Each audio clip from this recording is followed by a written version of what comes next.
Good evening, everybody.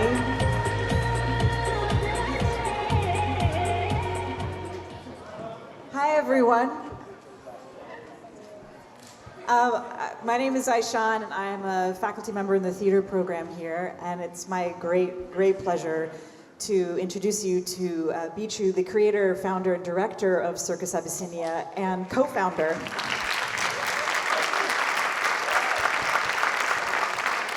And to some of the incredible artists you saw perform this evening. So I'll give them a huge round of applause.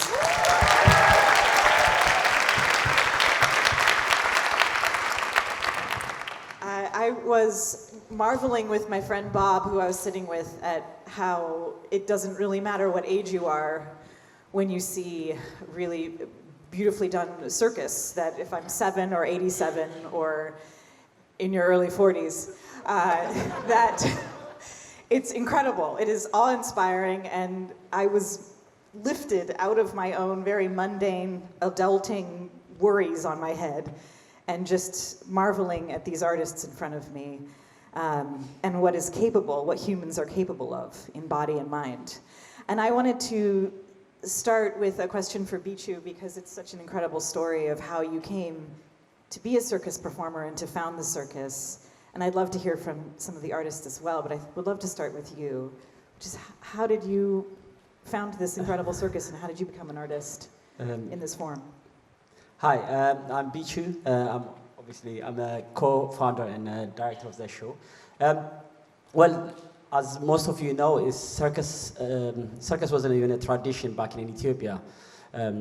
So me and my brother we used to do after school activity thing back in Ethiopia. It's just gathering with friends and stuff like that. But one day when we were in school, literally we saw one of my teachers just doing 3 orange juggling balls, juggling. And me and my brother was so fascinated. It was literally, what is this? This is magic. Can you show us how to do this? And I've never seen someone literally controlling 3 objects on the air and still keep going for like 30 minutes, 30 seconds to a minute. I was like, all right, okay, I really wanted to try this thing. I really wanted to learn. And then he showed a little couple of things, and then we went back home and we keep juggling. We try to juggle. We keep throwing the balls and then try and catch them. But the next day when we came back, we got a bunch of oranges, and then we literally, all right, can you juggle all this? And he was just like, no, I'm not a juggler, but I can give you this VHS video disc, and that was Circus Abyssinia video tape. And we took that back home, and that video hasn't left literally our video player for like a year. So we keep repeating and watching it. And then me and my brother, that was the only way we can express ourselves as well. It's literally our home. In front of our house, there's a little market. So we used to organize a little show between us, and we used to go and show it every Saturday. And we can see people are fascinated, and our friends were literally inspired about it. I was like, all right, okay, this is good. So we start gathering people, more friends. And then that was the first time we created ourselves. We called ourselves Circus Jima back in Ethiopia, and that's it.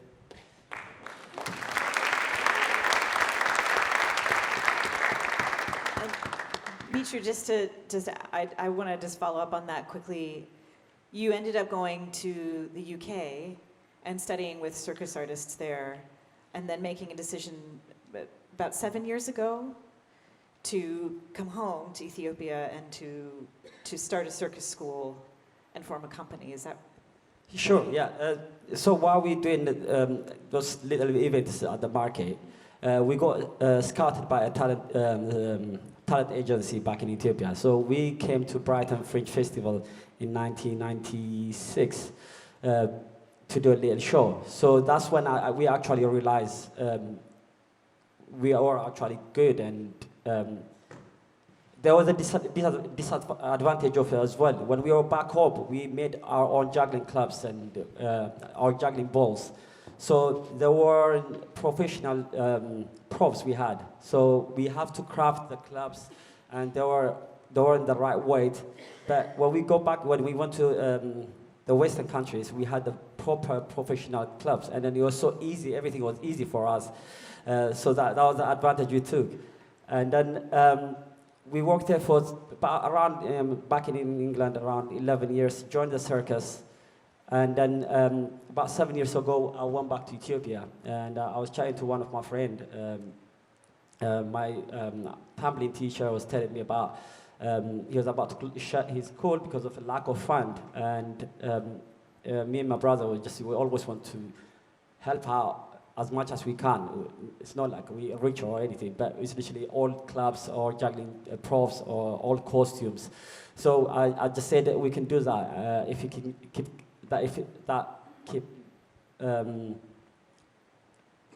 running the school. And then he was like, all right, okay. But when we do that, is literally when I went back in London, I keep asking our friends literally to help us out. So there were friends as well. We used to go back in Ethiopia, just helping out, giving a workshop, just a little tiny things. And then that's where I met them. These artists back in Ethiopia, most of them pretty much, I think 8 of them you've seen on the stage today we know each other over 7 years now. Bichu, I was wondering if would love to hear the story of how some of these amazing artists found their way to this circus and to becoming performers. Would any of them like to share? Would really love to hear that. How it found them and how they found it. They're very shy. I just want to say I completely understand because I get very shy after performing. They do understand English, but it's just a talk back. They'll have difficulties, but we'll try and translate as much as we can.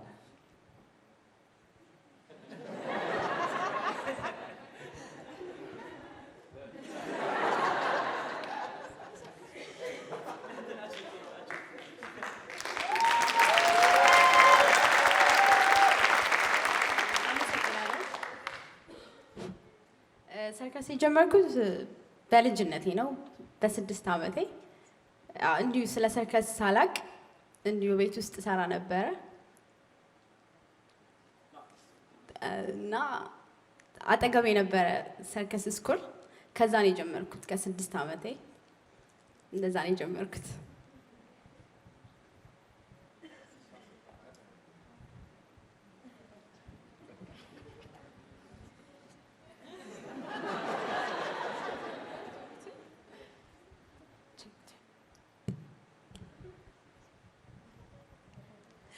I started circus when I was 6 years old, and there was a little school next to the circus school next to my house, and that's how I started when I was 7 years old. Circus.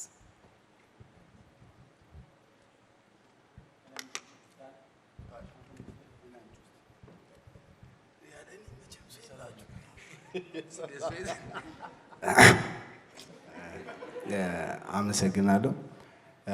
ስሜ ዳንኤል ነው ይባላል። የምሰራው አክት ያው አክሮባት ነው። ሰርከስ የጀመርኩት ያው በልጅነቴ ነው እና ያው ሰርከስ ውስጥ ስገባ በፍላጎት ነው ማለት ያው በአካባቢያችን እንደዚህ ሰርከስ ወንጌት የሚባል አለ አዲስ አበባ ውስጥ። እዛ የተለያዩ ወጣቶች ጊዜያቸውን በሰርከስ እንዲሁም ደግሞ እኛም ከትምህርት ቤት መልስ ያው በዛ በኩል ስናልፍ በእነስናይ ያው እንትና ኢንተረስቱ አደረብን እና ያው ሰርከሱን ወደን ያው እዚህ ደረጃ ደርሰናል ማለት ነው። ያው የምንሰራው አክት ያው ፖል ነው። ያው የአክት ያው ጊዜ ይፈልጋል፣ ያው ፍሌክሲቢሊቲ ይጠይቃል፣ ስትሪንግዝ እና ቀስ በቀስ ያው ትሪኮችን ምናምን ነገር ሴፍቲ ምናምን ፍራሽ በመጠቀም ያው የተለያዩ ትሪኮችን በመምህር እገዛ እንማራለን ማለት ነው እና ይህንን ይመስላል። አመሰግናለሁ። No, I have no idea what you want. So he started as a circus dancer when he was really young. He joined by seeing his friends, I think that's what he said, and a place called Circus Abyssinia. That's our circus school back in Ethiopia. Or else did you say?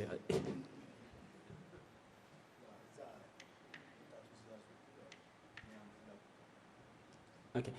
He started it just to keep himself from getting into trouble and not spending his spare time not doing bad things or anything. So that it was just circus keep them safe from spending his time from.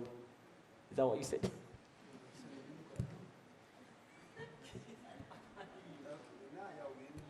Oh. Okay, you're just saying he started an acrobat by having a lot of people from the Western country just to get all the tricks and all the. I have no idea. I can't hear him properly from the other side. Do you want to come and help us as well, please? She's good. She's quite good on translation as well. Is that okay? Yes, please. Yeah.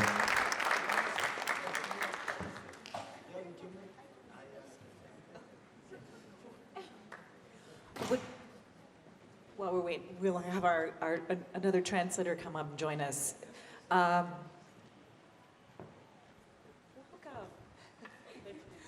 You can have my seat. You can have my seat.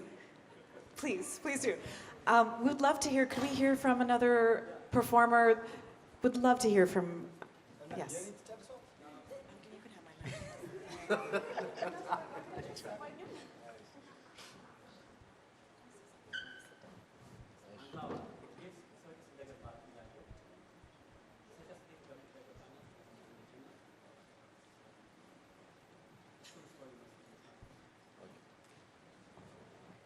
ስሜ በፍቃዱ ይባላል።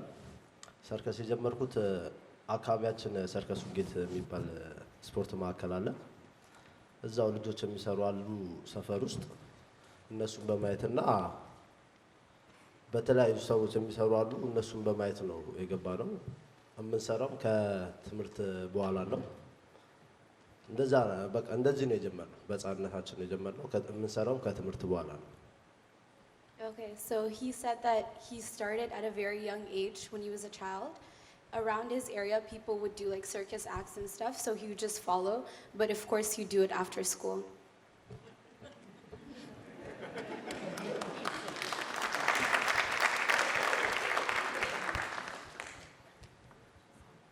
Well, would anyone else like to share with us your story of how you found the circus? Or how it found you?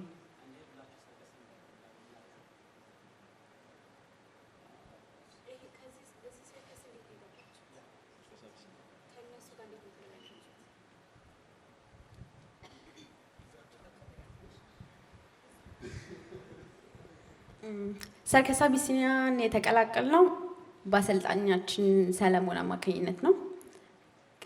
ከዚህ በፊት ጅማ ይተዋወቁ ነበር ከቢቢና ከቢጩ ጋር እና በዛ ምክንያት ኮንታክት ስለአድርገው እነሱ እኛን አገኙን። ከዛ የተለያዩ ኮሪዮግራፎችን አስተካከሉልን እና መጀመሪያ ሌላ ካምፓኒ ነበረ እነሱ ኢንቫይት አደረጉን። ከዛ በኋላ ከ2 ዓመት በኋላ የራሳቸውን ካምፓኒ አቋቋሙ። ከዛ በራሳችን ሙዚቃ በራሳችን ኮሪዮግራፍ ሰርከስ አቢሲኒያን መሰረቱ ማለት ነው ከቢቢና ከቢጩ ጋር። Okay, so she joined Circus Abyssinia. That's basically what she told us about.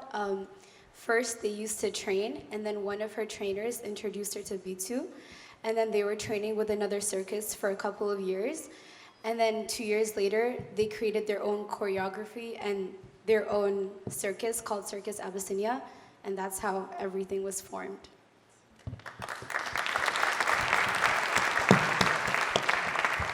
I'd love to take some questions from the audience. We have some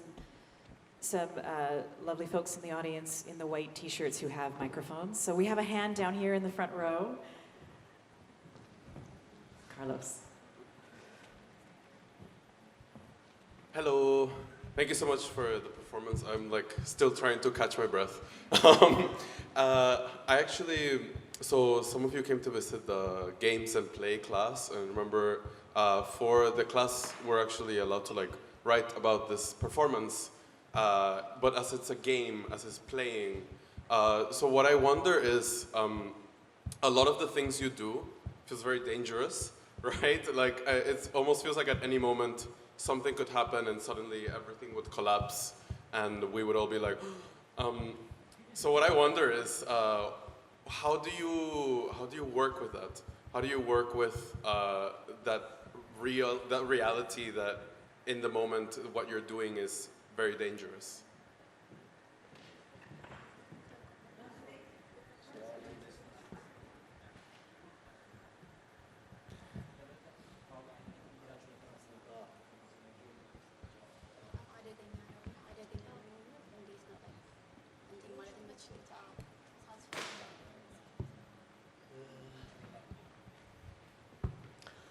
ማንኛውም ነገር እንትን ሲል ለመጀመሪያ ጊዜ እንትን ይለናል ማለት ያስፈራናል።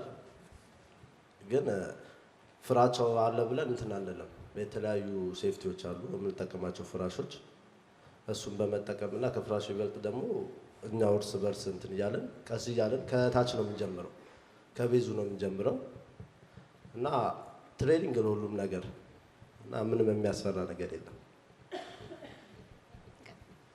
Okay, so he said that everything is scary for the first time, but as you train, and he's like, we start from the base, you start small and you go bigger, and he's like, there are a lot of safety like precautions taken, but more than anything, we trust one another, and that's how we're able to perform these acts.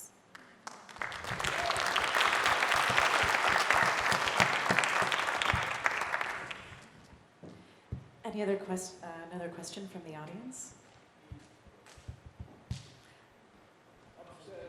Yeah, down here in the front row. Hi, thank you for coming. That was an amazing performance. I guess my question goes to, we'll go to the lead vocalist and the founder of Circus Abyssinia. I'm just wondering, every single song that was played seems like it was telling a story. And in traditional circuses, you would have like, you know, a background song, you would have people performing acts and all that, but it would seem like, you know, it's just games and play, but I feel like I was taken into some sort of, you know, like a story play, and many different stories were unfolding as the show went on and on and on. And so I wanted to ask, what type of thought goes into creating such a spectacle where there is a story that's meshed with the circus play that's happening?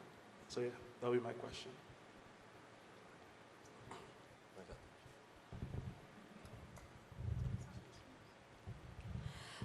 The songs and the music that played my name is Nini, first of all, I'm sorry. The songs that played in the circus act, it's written by the directors, of course, Binyam and Bibi and Bichu. They're actually telling their own story through the circus arts. And the music that link to the story, it will tell somehow what it means and what are they doing and how it goes to the story. It will tell the story somehow. So it's written to tell the story and then to link or to somehow meet the story in halfway at least. So it is telling the story.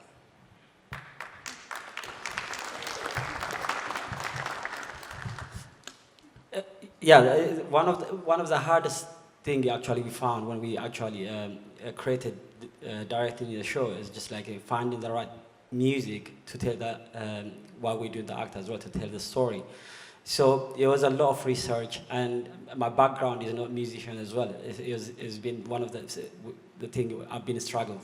But what made it easier now, actually, having a live band, you can actually write your song. You can actually some of the music you listen to is Nini's song and Fitz, one of the keyboard player. So that really helped us to actually to tell the story, having a live band. But we've been working with the pre-recorded, but even with that, we have we have managed to tell our story, and we bring it out. And I hope you understand it, what we are trying to tell, what we are to show you, what we had on the whatever act we've done. That act and that music was some part of our life. We went through that. That's, I mean, you've seen the two girls were wearing a snaky costume. That was the hard times when we leave actually our friends and family back in Ethiopia and moved to the Western country, and we didn't know what we were expecting. And that's one of the parts we were trying to tell.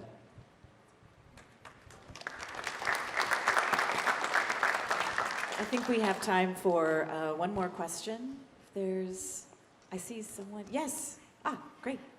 Hi everyone. I hope I don't mess this up, but salam, is that correct? Okay, salam everyone. Thank you so much for this very masterful performance.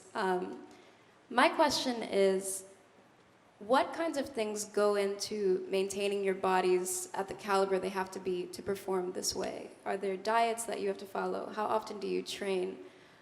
What kinds of things contribute to that?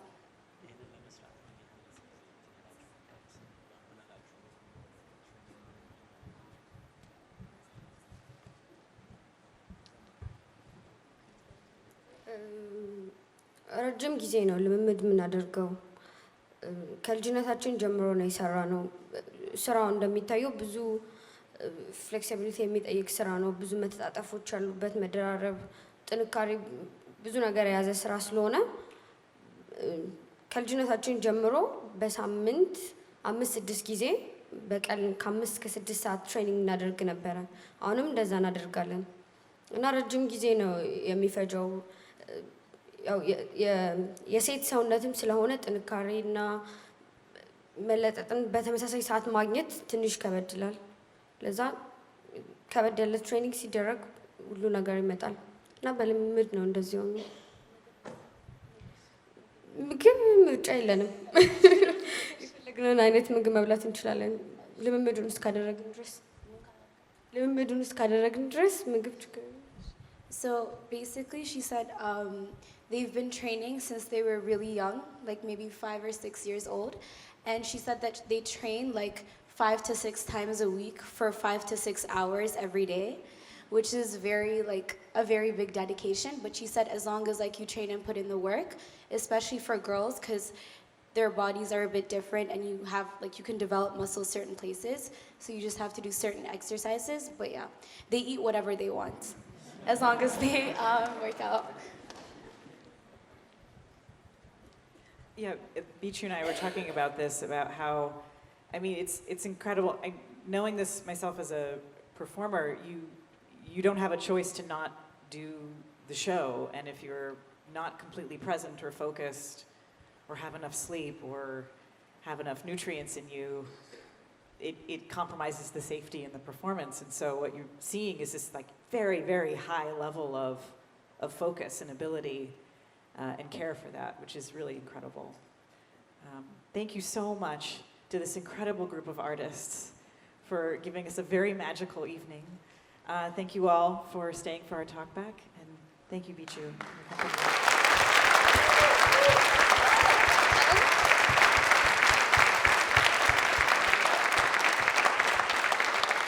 And I just want to thank Aysan Celik and also Helena, who's a first-year student here, for jumping in and helping with the translation, and all the company members and all of you.